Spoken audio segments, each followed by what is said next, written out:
Yesu nashimwe, tubahaye ikaze kuri Amavia TV, nitwa Jean de Dieu Ndacyayisenga, ninjye tugiye kuganira ijambo ry'Imana yashyize ku mutima wanjye muri kino gitondo, ni ijambo rivuga ngo komatana n'Uwiteka. Imana ibahe umugisha. Mana nkuru turagushimiye, uri Uwera wa Isiraheli, uri Umwami w'abami, uri Imana yacu bwite. Iri jambo tugiye kuganira reka Mana rigire umumaro ku baryumva none n'abazaryumva ikindi gihe kizaza, kandi reka Mana ibyo twatura byose bigira umumaro ku bwoko bwawe. Urakoze Kristo, turagushimiye, cyoro kibi cya mu izina rya Yesu, amen. Kadusome Yosuwa igice cya 14 umurongo wa 13 n'uwa 14, haranditse ngo Yosuwa aha Kalebu mwene Yefune umugisha, maze amuha umusozi witwa Heburoni ngo habe gakondo ye. Nicyo cyatumye Heburoni haba gakondo ya Kalebu mwene Yefune w'Umukenazi na bugingo n'ubu, kuko yomatanye n'Uwiteka Imana y'Abisiraheli rwose, amen. Kuko yomatanye n'Uwiteka Imana y'Abisiraheli, amen. Imana ishimwe kandi Imana ibahe umugisha. Ijambo tugiye kuganira ni ijambo ryitwa komatana n'Uwiteka.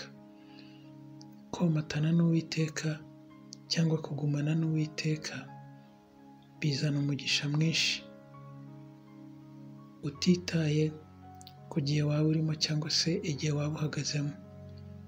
Izi ni inkuru za Kalebu yaheshejwe umugisha no komatana n'Uwiteka. Aha ni igihe abatasi 12 boherezwaga gutata i Kanani, 10 bagarukana inkuru mbi y'incamugongo, ariko 2 harimo Kalebu bazanye inkuru nziza, inkuru ikomeza abandi, inkuru yihanganisha abandi, inkuru yerekana ibyiringiro, ari nabyo nawe nkwingingira kugira ngo womatane n'Uwiteka, kugira ngo ujye utangaza inkuru nziza. Kubera komatana n'Uwiteka bituma ubona ibintu mu buryo buri positive, bituma ubona ibintu mu buryo bwiza, mu gihe abandi bari kubona ko ibintu byacitse. Mu gihe abandi babona ibibi, wowe kuko womatanye n'Imana ubona ibyiza, kuko umutima wawe womatanye n'Imana. Saduraka na Meshaki na Abedenego bomatanye n'Uwiteka, bemera kujya mu muriro, Imana ibana nabo, nyuma barazamurwa kuko babashe komatana n'Uwiteka mu gihe abandi bari baretse Imana. Batuye neza imbere y'Umwami kubwo komatana n'Uwiteka. Nawe inshuti yanjye niwomatana n'Uwiteka, uzavuga ibiri ku mutima w'Imana. Ntabwo uzavuga ibyo abantu bashaka, ahubwo uzatura ibiri ku mutima w'Imana. Aho abandi babona urupfu, wowe wahabonye kubaho. Aho abandi babona ubukene, wowe uhabona ubukire mu izina rya Yesu. Aho abandi babona intege nkeya, wowe watura imbaraga mu izina rya Yesu. Aho abandi babona byarangiye, wowe uhabona gukomeza.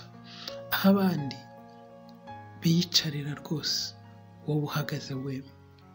Ibanga nta rindi, umatana n'Uwiteka. Umatana n'Uwiteka ubuzima bwawe bwose. Umatana n'Uwiteka, nuryama mube muri kumwe, nubyuka mujyane. Umutima wawe n'ubuzima bwawe ntibibe byatandukanywa n'Imana, cyangwa se ubuzima bw'ubumana. Mu ngeso zawe, mu biganiro byawe, mu bikorwa byawe, mu mivugire yawe, mu bana bawe, mu muryango wawe, mbega aho uri hose womatane n'Uwiteka mu izina rya Kristo Yesu. Itabaza ryawe rijye rihora ryaka. Kalebu yahawe gakondo na bugingo n'ubu kubera komatana n'Uwiteka. Niho twasomye haruguru avuga ngo ahabwe i Heburoni haba gakondo ye kugeza na bugingo n'ubu.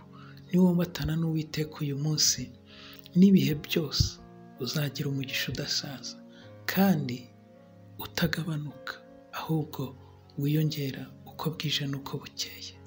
Bene data, murakoze. Uwiteka abishimira ibihe byose kandi mukomeze mwomatane n'Uwiteka.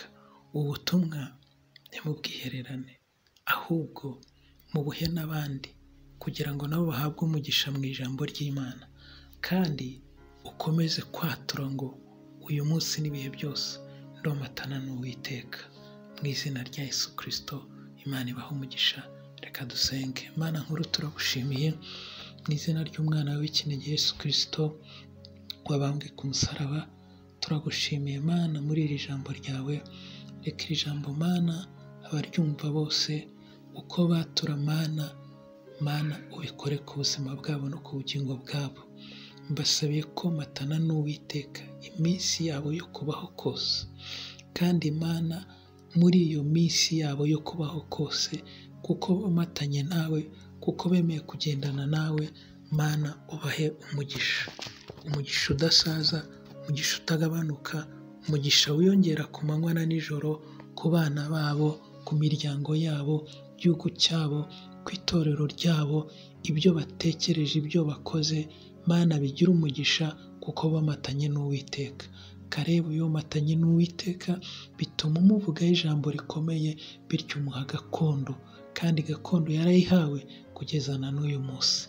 Imana nishimwe kandi nigire neza ubwoko bwayo. Urakoze Mwami, turagushimiye. Komeza ushyirwe hejuru, natwe tugucire bugufi, cyo gikomeze kuba icyawe, mu izina rya Kristo Yesu. Amen. Amen.